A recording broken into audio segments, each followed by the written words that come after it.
Welcome to continuing coverage of the Synod on Youth from Vatican City in Rome. Good afternoon, good evening. I'm Brian Patrick, along with Dr. Matthew Bunson and Father Thomas Petrie, Dean of the Dominican House of Studies. Good to have both of you back.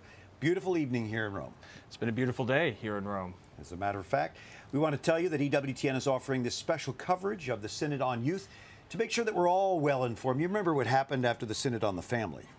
Well, I think a lot of people were very concerned about this synod because the 2014 and 2015 synods, we had a perception that there were a lot of groups agitating for a change in doctrine. They ended up saying it was a change in practice on communion to the divorced and remarried. I don't get that sense that there's a lot of, there are agendas, everyone has an agenda, but that there's not a coordinated effort here as there was then. Yeah, I think coming into this synod, based on the experience of 2014 and 2015, there was a lot of anxiety. There was a lot of concern. And to be fair, we still have to wait to see what this final document looks like coming out of the work of the bishops in St. Peter's Basilica and, of course, in the great hall of Pope Paul VI, the founder of the synod. So there's a lot going on here in Rome. In addition to the Synod, we'll get to the Synod news in a minute, but first I want to tell you about the South Korean President Moon Jae-in and his wife had an audience with the Holy Father today. He told Francis, "I come not only as a president, but also as a Catholic." Matthew, his baptismal name is Matthew, by the way. We can't have too many of them. Yeah. He thanked the Holy Father for the Mass of Peace that the Pope celebrated for Korea on Wednesday, presenting the Holy Father with a sculpture of Christ with a crown of thorns representing the suffering of the Korean people. Also, a statue of Our Lady appearing as a Korean woman was gifted to the Pope. Later, Korean sister Mina Kwan with the Sisters of St. Paul of Chartres will be joining us on our Synod coverage.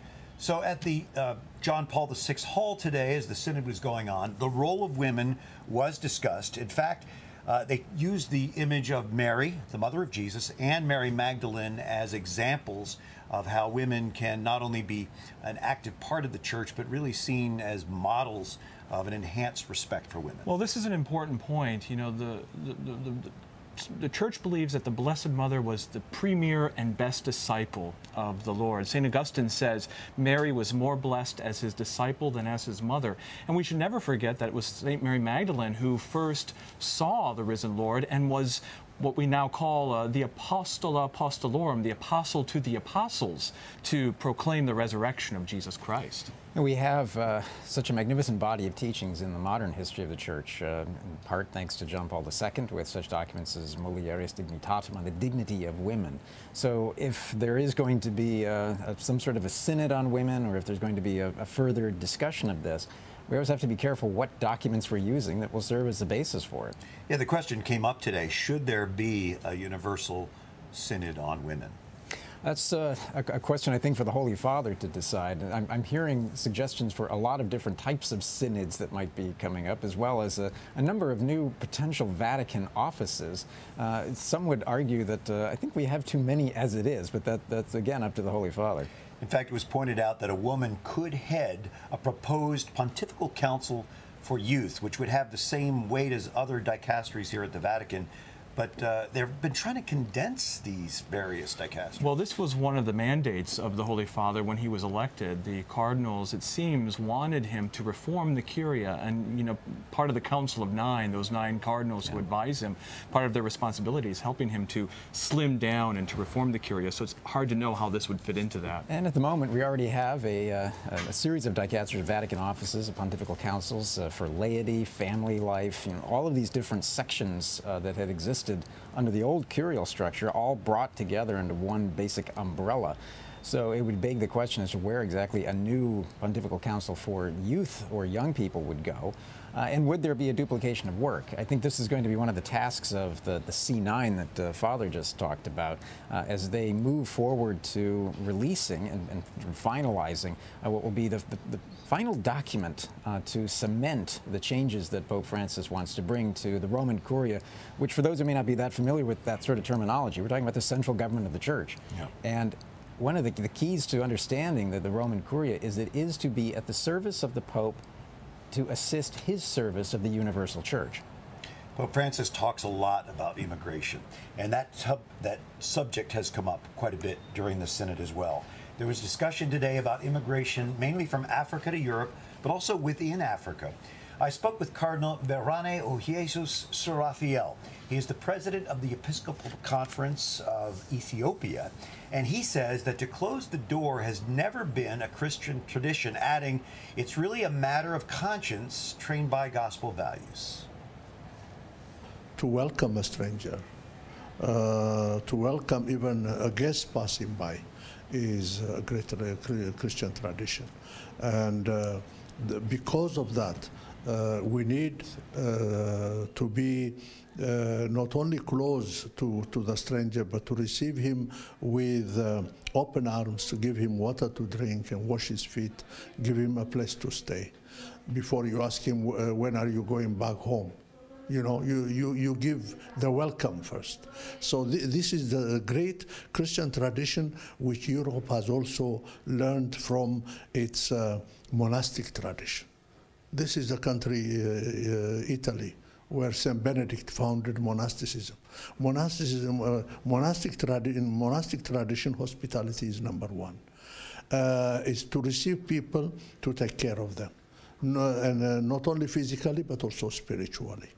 So when we say spiritually, well, if the Christian conscience is spiritually formed, and the Christian conscience gives priority to gospel values, that's how you welcome the stranger. So when, because I'm a stranger, you have received me, could be the other way around. You could be then the stranger. You know, now you have received me, but in turn, because of various situations change. But the value doesn't change. The gospel value remains. So that reference to conscience really kind of kicks off what we hope to be the theme of this show, and that is conscience. I'm so happy His Eminence mentioned conscience. Certainly we need to talk about our conscience in immigration, but so often I think many of the faithful, many Catholics have been suspicious of Pope Francis's use of terms like discernment and the language of dialogue and encounter or accompaniment because of their concern about the primacy of conscience. Since the 1960s, since the Council, the Church has certainly taught that we should follow our conscience, but after the fallout of 1968 with the dissent on Humanae Vitae, so many dissenters used that as a reason for dissent. My conscience tells me I don't have to follow this teaching. And part of that huge problem is the fact that we've lost sight of forming our conscience as the beginning place for living and actually acting on your conscience. Well, that's right. And this was a problem not just for catechesis. It's been a problem for 40, 50 years now, even among the formation of some priests and clerics throughout the world. St. John Paul II issued his great encyclical in 1993, Veritatis Splendor, on the splendor of truth, where he said, this is a direct quote, that to the authority of conscience has been added, he said, in the modern world, the affirmation that one's moral judgment is true merely by the fact that it has its origin in conscience. And he says this leads to the claims of truth disappearing and yields to a criterion, this exact words of John Paul II, yields to a criterion of sincerity, authenticity, and being true to oneself. And I think that's what a lot of people are concerned about when we talk excessively about discernment and accompaniment. Accompaniment to where? We always want to say to Jesus Christ and to the truth. Well, the great flashpoint for the formation of conscience has been, unfortunately, Amoris Laetitia in the last couple of years, as people have tried to understand how we are going to apply this idea of pastoral accompaniment for civilly remarried Catholics who are divorced. Right. As I read Amoris Laetitia, and I read much of Pope Francis's pontificate, he's a pope about encounter and trying to reach those on the margins, and what language do we need to use? And we can't use a language of condemnation, a language of judgment, but rather the language of beauty, the language of truth, the language of life and happiness. I know you were a missionary of mercy. I still am. And actually, still are, yes. That balance is necessary, though, isn't it, between mercy and justice? That's right. And in God, these are all the same thing, because God's justice is His mercy, and His mercy is always just. And how that works out in His infinite wisdom is something that on this side of eternity we can't always see. So conscience is key, but it needs a compass. Exactly, which is always the gospel and the truths, the doctrines of the church, which is, I fear, what so many, some even perhaps people at the Synod, you know, some of the participants of the Synod, whether they be bishops or auditors or other delegates, haven't been well formed because the church hasn't been proclaiming this as strongly. It's been a difficulty over the last 40 or 50 years. Is it getting any better? I think so. I think so. Certainly in the United States, most seminary formation, for instance, is really focusing on that. But as we always need to be clear, as sitting here in the heart of the church, what goes on in the United States is not exactly what goes on everywhere else in the world. And you still have the practical problem of how you can help people to grow in their faith, to be formed properly, and to understand the proper formation of conscience on the most basic level of the parish, of the family, and of the individual person. Yeah. And that's kind of a tall order today. It is a tall order, and I think, you know, what Pope Francis, when you read him with this sort of hermeneutic that he really is just looking for encounter and helping people, if we presume, as we should, that he is about helping people to come closer to Jesus Christ and the truths of the gospel, then we can see that the real question is, how do we do that? How do we help people not just to understand what the church teaches, but why it teaches what it does, and how the church's teaching is in fact the key to happiness and in fact holiness. When someone comes to you and they're trying to justify what you know is an objectively wrong action by saying, well, I'm acting on my conscience, as a pastor, but also as a moral theologian, right, what would be your first response to that? Well, my first response is to help them to figure out where they are, whether or not they can handle the truth, you know, and how I would phrase that without condemning them and without sort of being too harsh to them, but helping them to understand what the church teaches, what the truth of the human person is, what God has revealed to us. But often, so many times, people can claim they're following their conscience when, in fact, they haven't done due diligence, and they've purposefully ignored the command or the duty, the obligation to form their conscience. And the church's teaching, going all the way back even to St. Thomas Aquinas, is that we are responsible if we purposely keep ourselves ignorant of the truth. And there's pressure from society, from culture, that says that everybody is equal here and everybody has the right to figure out what's right and what's wrong for them, and inclusion and non-discrimination. And my truth is as valid as your truth. Yeah, it's the truth. That's right. Yeah. But how do you get that through to young people who want to be able to make their own decisions rather than being told? Well, I do think there's something about being young that in certain cases, and every parent will tell you this, right? You do sometimes have to let them fall on their face. That's true. I mean, that's why the sacrament of confession is so important. We all fall on our face. We're all young in God's eyes. We're all children in God's eyes.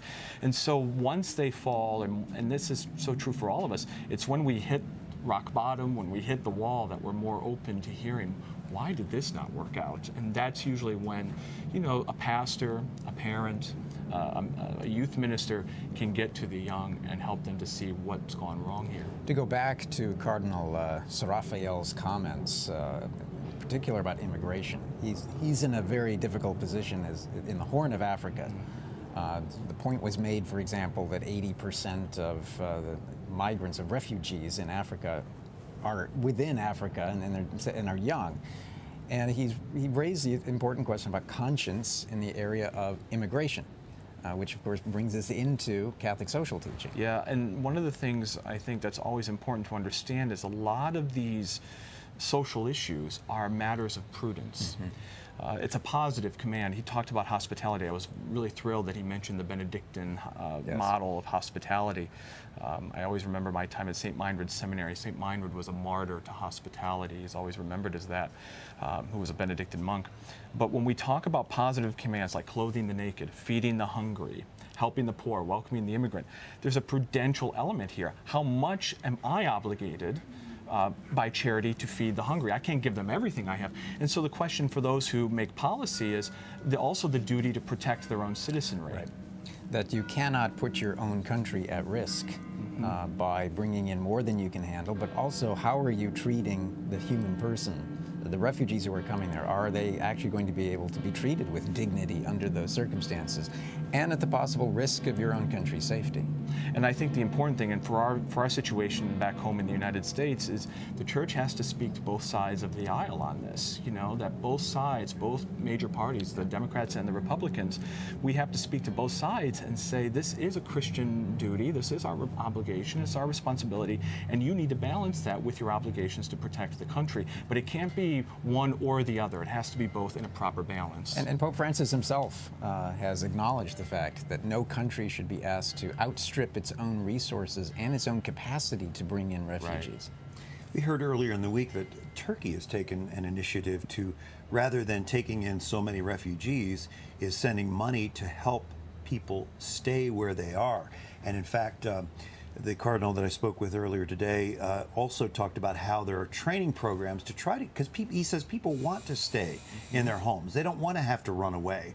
So the Catholic Church is in many ways trying to help to train, to bring opportunities so young people can stay where they are, build up their communities in the situation that they're in, and to better that situation. Well, my hope, and I think the hope of many people, is that, especially with the situation in the Middle East, my hope, my prayer, is that the situation will improve so that Christians can stay, and that even those who have left can return home.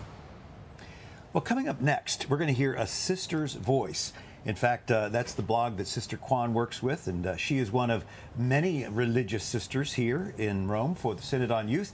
So stay with us as EWTN special coverage of the Synod on Youth continues from Rome.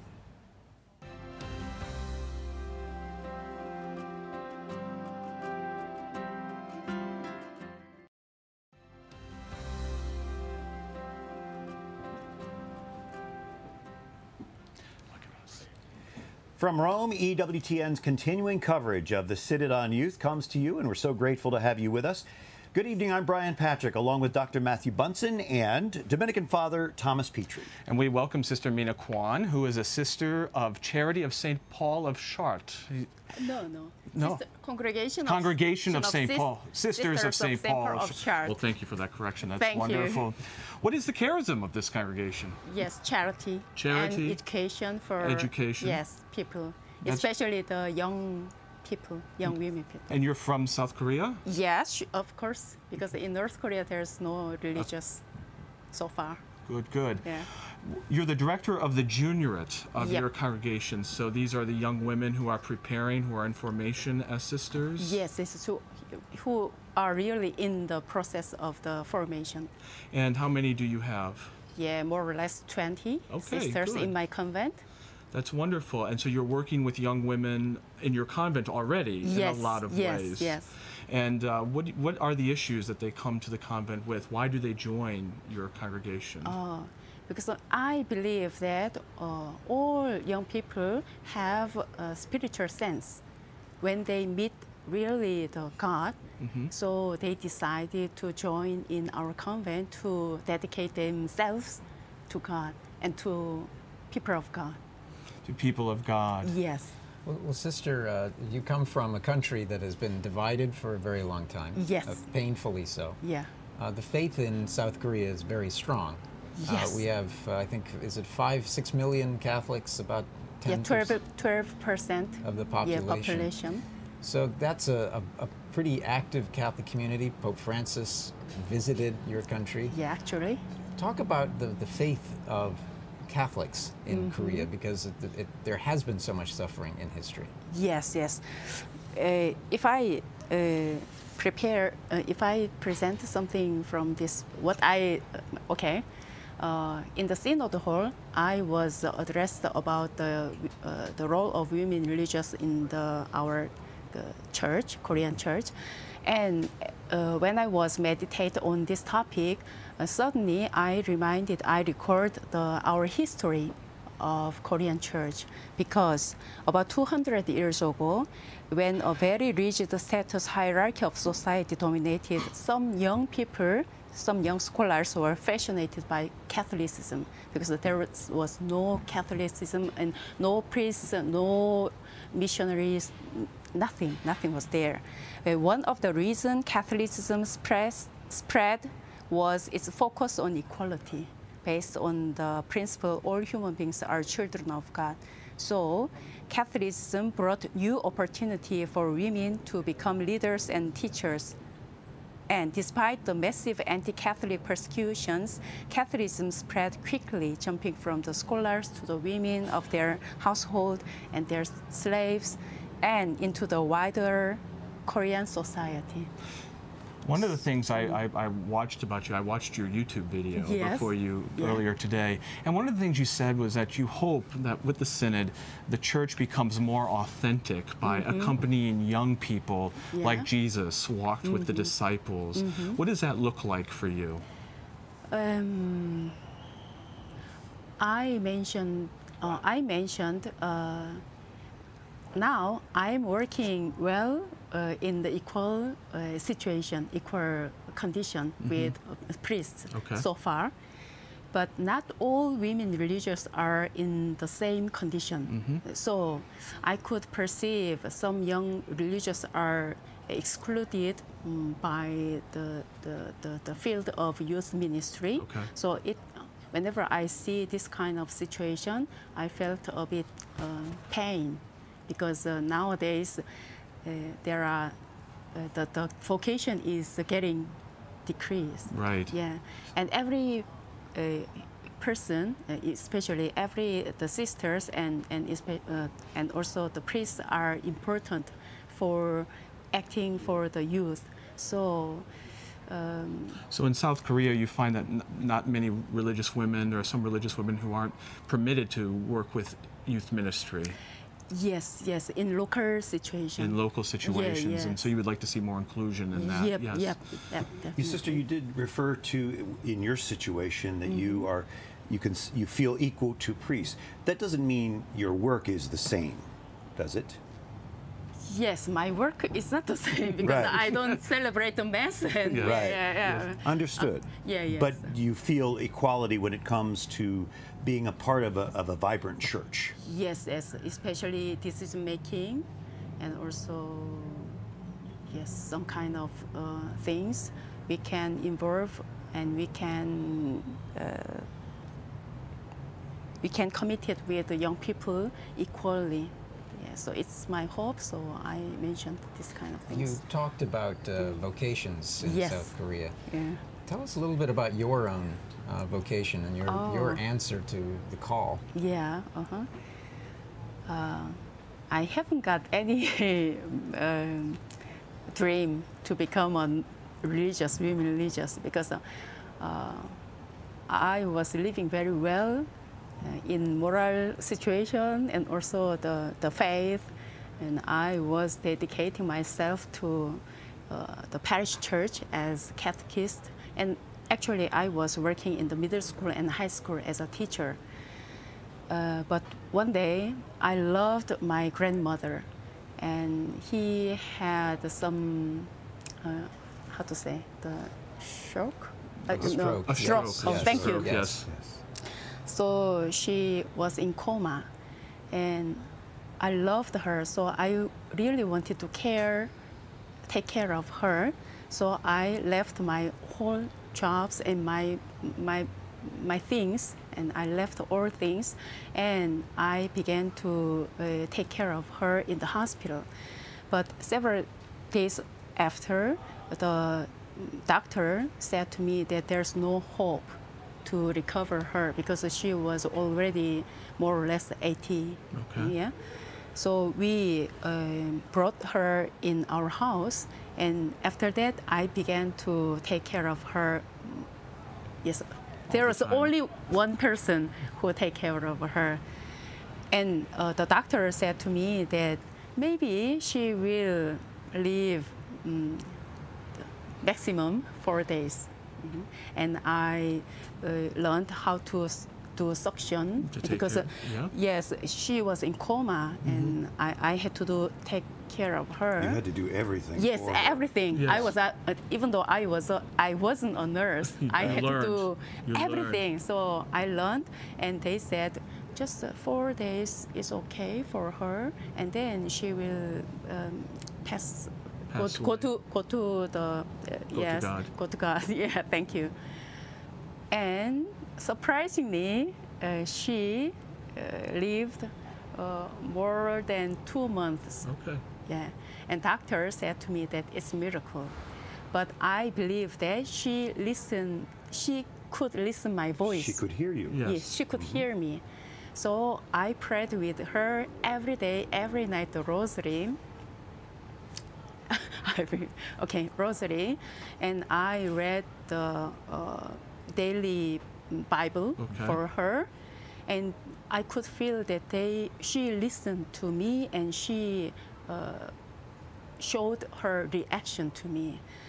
And the problem is the suction, Yeah. because even though And you she, found your vocation in this? Yes. So, and after she passed away, did you join the congregation after that? yes, because I saw the Jesus who loved us first Yes. through her faces, That's beautiful. through her face. So And you were giving her that love. yes, she loved me first, Yes. and then I followed her love, and I discovered it's the love from the God. Yes. So I joined the. That's beautiful. I Yeah. find it interesting, sister, that as you realized that your grandmother Yeah. was listening to you as you ministered to her, you must have been listening to the Lord who was calling you. Yes, exactly. So I realized that, I could understand what the meaning of the, how to say, in Isaiah, the servant who was the suffering servant. Yeah, yes. At that time, I realized totally what the meaning of the suffering servant. Yeah, so I Yes. left everything and I joined this convent. That's beautiful. And I'm Here we happy. are with you. I'm happy. We see that. Yes. Oh, yeah. Very happy. Yes. Joyful. Sister, you're one of the things they're talking about is a universal synod of women. Someone made that suggestion Yep. today. Yep. It sounds like that might be something you'd be interested in. Yes, actually. Yes. I'm surprised to hear that in South Korea that some women religious aren't able to participate as equally, because in the United States we have a lot of women religious who are able to participate in youth ministry. Yeah. Going home to Korea Yeah. from this synod, Yes. what message are you hoping to take from this experience to the young people of South Korea? Okay. What I mentioned in the Synod Hall was not from outside of our church. It was my experiences and my observation from our church. So I'd like to share. Already I shared this kind of things with priests and one of my bishops, and also with people. So I will work will work on this part with bishop and with people. Yeah. All right, Sister Mina Kwan, we thank you so much for joining us. Yeah. Thank you. And keep us in prayer, and we will do the same for you. Yes. Thank you. EWTN's coverage of the Synod on Youth continues. When we come back, we hope you'll stay with us.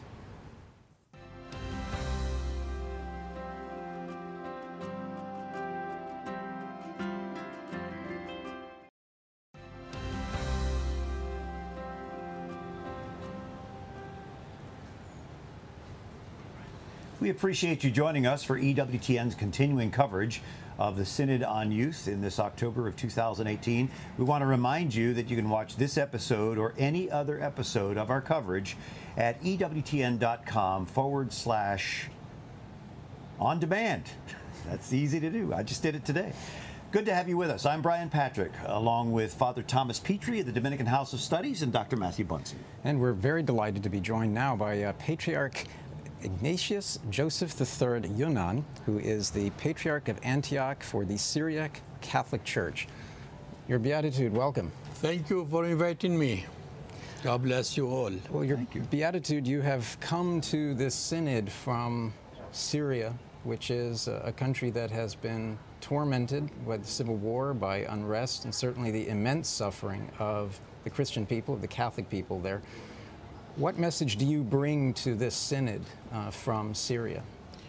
Matthew, to correct a little bit, I have residence of our patriarchal see in Beirut, Lebanon, but Yes. of course, a patriarch is a head of a church, so juris that doesn't include just one nation, one country, but for the whole Syriac Catholic Church of Antioch, Iraq, Turkey, Syria, Lebanon, and all other countries. And of course, for us, it's a great joy to be here with young people and those who care about them, and the bishops trying to know the real situation of the young people today and how to help them encounter the Lord Jesus, because at the end we have to care about our young people, the Christian young people, to be missionary and witness to the Lord. Of course, I am bringing with me the torments, the let's say, the lot of suffering of our Christian people, either in Syria or Iraq, and the tensions in Lebanon. But mostly Iraq and Syria. You remember what did happen for the past few years since the Allied invasion in Iraq, then the turmoil in Syria. As the Patriarch of Antioch, you represent one of the great traditions in the life of the church, one of the great churches. Could you help all of us to understand better the great traditions of the Syriac Catholic Church? We just celebrated the feast memory of Saint Ignatius of Antioch, the third bishop of Antioch after Saint Peter. Our church goes back to the time of the apostles. We've been in the Patriarchate of Antioch. It was called, and still now, the Patriarch of the East. It used to go further east to Pakistan, and that was well known in the apostolic times. As you remember, according to the Acts of St. Luke, whom we remember today also from Antioch, the disciples of the Lord Jesus were first called Christians in Antioch. But I am also representing the Syriac, the Aramaic Church of Antioch. And you remember Jesus spoke Aramaic Syriac. He didn't speak neither with his mother or Saint Joseph or these apostles, disciples, other language than the Syriac Aramaic. And we are proud to still hold this treasure of this Syriac Aramaic language in our liturgical prayers, especially in the divine liturgy of the Eucharist. I think one of the sad things that Western Christians perhaps haven't been, or could be more concerned about our brothers and sisters in Syria and especially in Iraq. Especially, this is the heart of Christianity. This is the heart of our faith.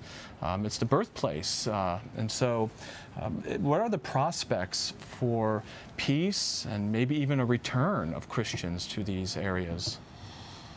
I can say, dear Father, that we are not happy with what occurred or happened to the Christians in the Middle East in the past 10 years and on, because, as I said, we represent an apostolic church. Yeah. We feel with all those who are persecuted for Jesus, for the Christian faith.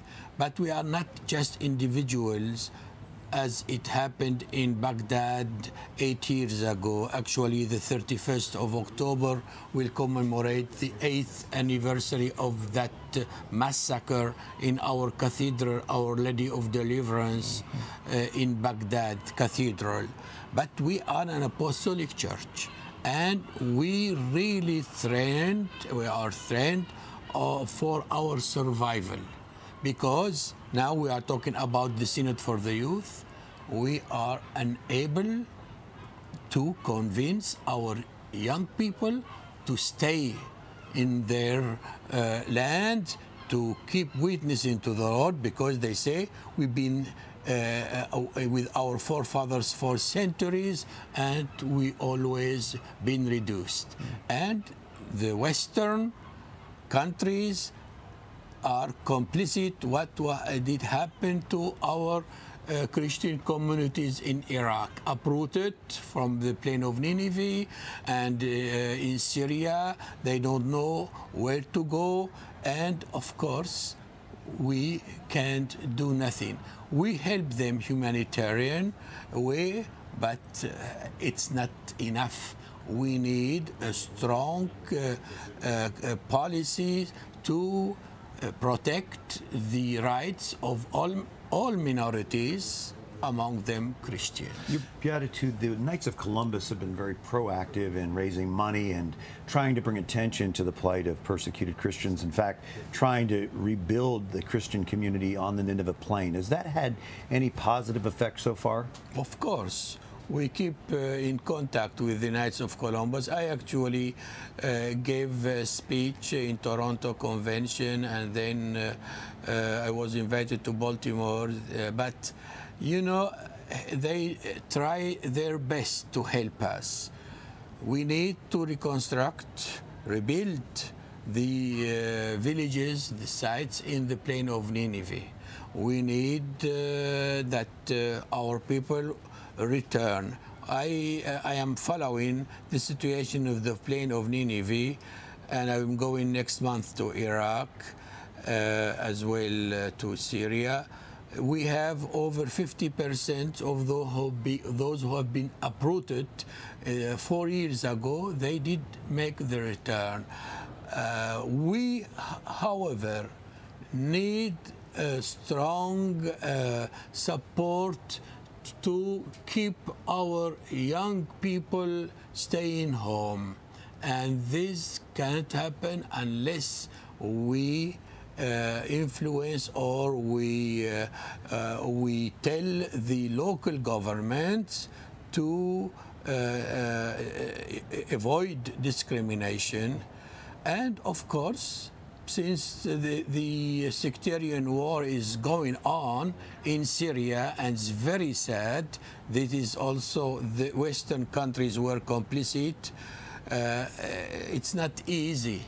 We need peace with justice and dignity. I think one of the things, not only for prayer, but for Christians in the West, our viewers, is just to keep this in the forefront of their mind when they think and talk to their representatives, to their elected officials, that the persecuting Christians, it's not, the story is still there. This is still an important moment for us. This is true, yes, correct.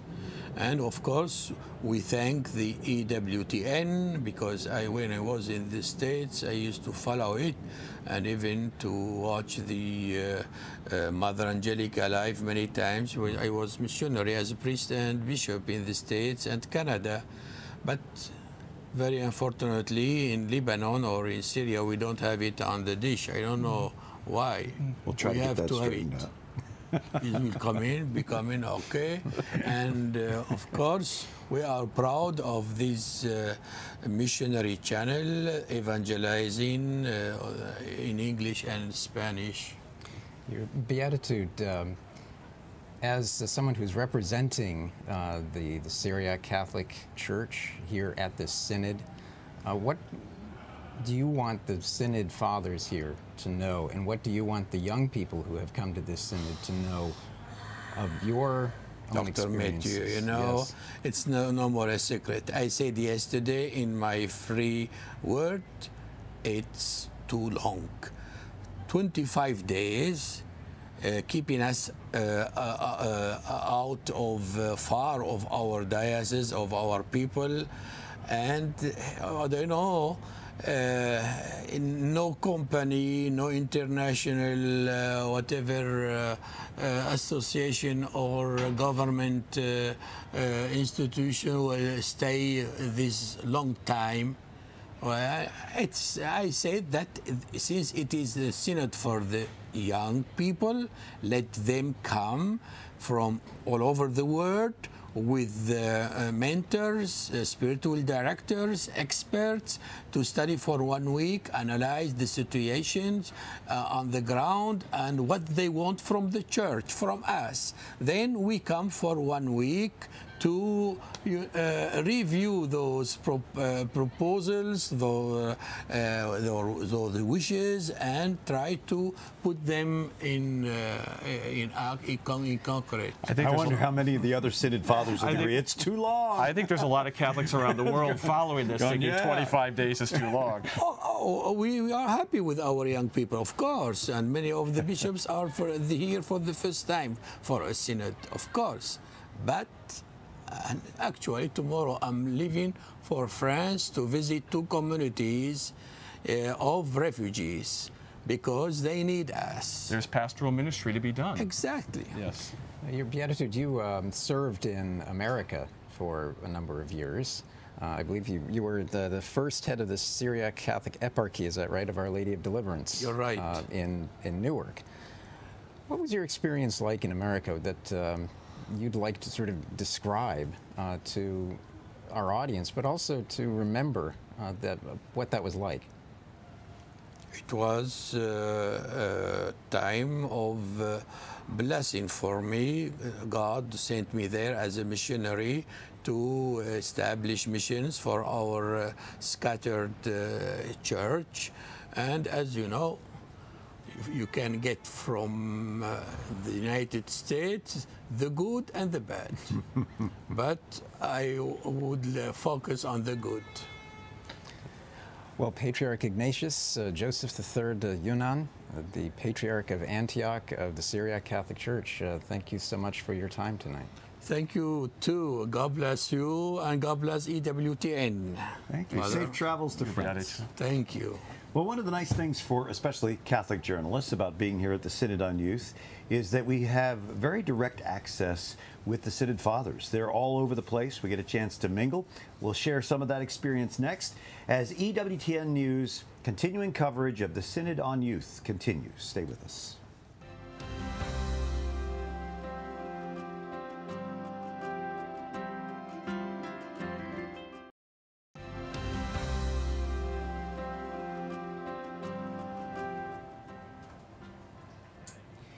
We're watching the 3rd week of the Synod on Youth from Rome. Good evening and welcome to EWTN's continuing coverage. You can watch this show and all of the others that we're doing from Rome at EWTN.com/on-demand. We hope you'll check us out that way. I'm Brian Patrick, along with Dr. Matthew Bunson and Father Thomas Petrie from the Dominican House of Studies in Washington, D.C. And we are mixing with a lot of other leaders of our church this week. Well, we just had what I thought was a very memorable interview with one of the Synod Fathers here, and you can see the strength of their opinions, the strength of their convictions, and the strength of their personalities. And just today, I had an opportunity to talk with one cardinal who told me that, you know, young people came here wanting to tell the bishop something, and the bishops came here wanting to tell young people something.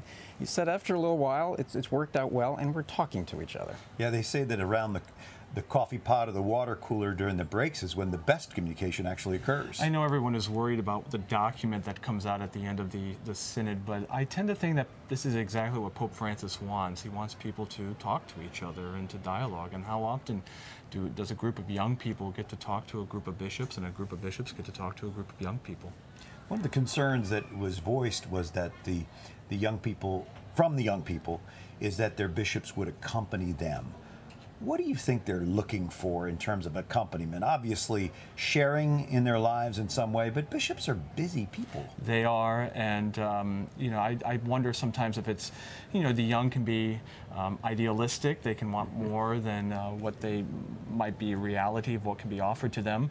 But you know, the Lord does make time for everybody. He tries to make time for everybody. Now, every bishop, you're right, Brian, is very busy. I would hope that this accompaniment would lead them, whatever it is, with all of our weaknesses, with all of our faults, will still lead them closer to Jesus Christ. I find it interesting the way people are dressed here. Of course, the fathers of the church, the fathers of the Synod, are dressed in their full regalia, but some of the teens have flannel shirts on and jeans. Well, let's just say there's no difficulty at all in figuring out who the young who's who at this Synod.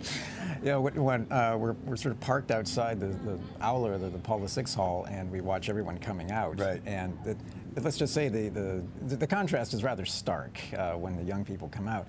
And yet, one of the things that I noticed today is that so many of them come out and they're talking with the bishops, they're talking with cardinals, they're talking with the officials in charge of the Synod. So there is that dialogue, as that cardinal told me this morning. But one of the things that is also very striking about this, and to go back to something that Pope Francis has talked about, that bridge that needs to be built between the generations. And I think this is an opportunity for that to happen. Also, the bishops have been urged by the young people, especially, but by each other, to be ambassadors as they leave this Synod, that the discussions and the activities that are going on here don't stay here, that they go out into the world. I think these sorts of things are happening in every parish. You know, every pastor is wondering why there aren't more young people at youth ministry night, or why there aren't more young people involved in the Mass or in the liturgy. Everyone is trying to figure out, what are we not doing, what could we do better, without at the same time turning it into a circus or watering things down, because that's exactly, certainly in the United States, what young people don't want is some sort of Sesame Street version of Catholicism. And you're finding when you talk to different bishops and different cardinals that they're impressed with different groups. I had a chance to talk with a prefect, an apostolic prefect from Cambodia, Father Enrique Figueredo, who expressed to me how impressed he is with young Latin Americans who are here attending the Synod. They believe in the Church, and they believe that we have something to do and we have something to say for the globalization, for the world. And it's very beautiful, because their way of belonging to the Church is clear. It's clear. You know, they see that the Church maybe is not perfect. They see that we are sinners. They see our weak points, but that doesn't stop them from helping the Church to be better. Well, we just heard from the Apostolic Prefect, Father Enrique Figueredo, and I think there are going to be some questions. He looks like a bishop. What's a prefect? Well, he is a prefect because he's a prefect of Battambang, Cambodia, yes, which has less than, I think, 1% Catholics. There's like 4 million people in his area and only 4,000 Catholics. So it's not yet a diocese, so they don't have a bishop. So he's an apostolic prefect appointed by the Pope, so he is still a priest, but according to canon law, he has the same authority as a bishop. He can't ordain priest, of course, but he can dress like a bishop. Sort of a rudimentary way of explaining it, that in mission territory, as the community develops, you organize increasingly toward becoming a diocese. So this is like a pre-diocese. It's like a step towards the way. I think of the early United States when Bardstown, Kentucky was one of the first dioceses. Now, that's in your neck of the woods. Oh, absolutely. Bardstown, Kentucky. It was Bardstown, Philadelphia, Boston, and New York were all made dioceses at the same time, and Bardstown covered everything west of the Appalachian Mountains, that whole territory. We have a few more now. Well, this Synod on Youth is drawing a lot of attention, but there's a Synod that's coming up next year that could even be more interesting, to say it politely. You might put the word interesting in quotes for that. Quotes. It is, of course, the Synod on the Amazon, or the Amazonian Synod. In other words, it's an extraordinary sort of special synod that's been called in order to deal with the pastoral issues that are facing the far-flung communities of the Amazon. And when we're talking about that, we're talking about vast stretches of South America. By the way, that is a forest. It is not an online store. Jeff Bezos has nothing to do with this. No, the Amazon forest in South America. Although he may very well have purchased the Amazon by that point next year. There are a lot of pastoral issues that they're already talking about, and this is such as how to provide pastoral care and the sacraments to communities. You mentioned Bardstown. One of the realities for Catholics in the early United States and in the colonial period and in the early part of the United States was actually getting a priest out to celebrate the sacraments. It'd be months sometimes between masses. Months and months, and it's a similar situation in the Amazon. Where priests are few and the population is still there and in need of the sacraments, in need of pastoral care. So that's one aspect of this. There's also the environmental issues that are there, but the one that everyone's talking about is that pastoral care. How do we deal with this? What are the options that they're discussing? Well, I know there's a lot of concern because people have raised the possibility of married priests, and given how other things have gone, I know many of the faithful, many Catholics I hear from, are concerned that this is going to be the opportunity to abolish celibacy in the priesthood. I don't think that's ever going to happen. I don't think we're going to have en masse, you know, a whole army of married priests. The church really just isn't set up for that. Well, we talked right at the top of the show tonight about the synods in 2014 and 2015. A lot of anxiety, as I said, coming out of that. So any sort of an event like this, it's a special kind of a synod that's going to be addressing what many people see as a crisis. Some would say, we also talked about earlier in tonight's show, about those with agendas. So there is always that concern. And we'll have to see, as is always the case with synods, as it was with this one that we're covering right now on youth, what are those pre-documents that they're planning on releasing, and what's the tenor that's going to follow?